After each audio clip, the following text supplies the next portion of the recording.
The state of Nebraska is reporting some growing numbers of whooping cough. KETV Newswatch 7's Mary Regley is here in the studio to talk about the issue. Mary. Waverly, Julie, there's been 35 cases of whooping cough reported throughout Nebraska this year. While that number may seem relatively low, it's nearly 3 times the number of reported cases in 2023.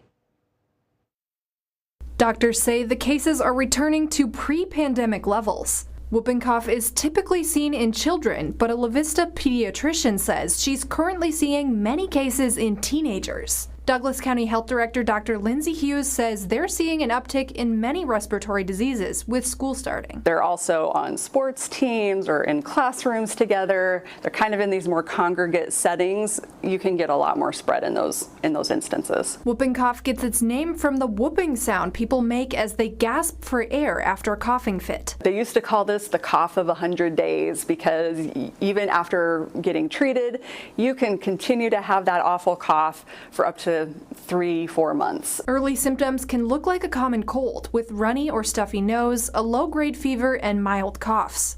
However, after a couple weeks, that mild cough may turn severe. People have coughed so hard they've actually broken ribs with pertussis, so definitely that's not something that we like to see. Doctors say the best way to prevent whooping cough is to get vaccinated, especially for vulnerable populations. The vaccine is typically combined with tetanus and diphtheria vaccines called Tdap or DTaP. And I will tell you from a pediatrician standpoint, we absolutely feel this is a very needed vaccine. For infants, the illness is serious and can even be fatal as it restricts breathing. Pediatricians recommend that parents get the vaccine to protect their infant.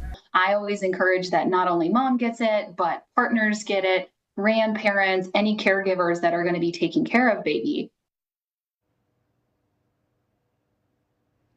Doctors recommend to check with your provider to see if the whooping cough vaccine could be helpful for you. Mary Regley, KETV Newswatch 7.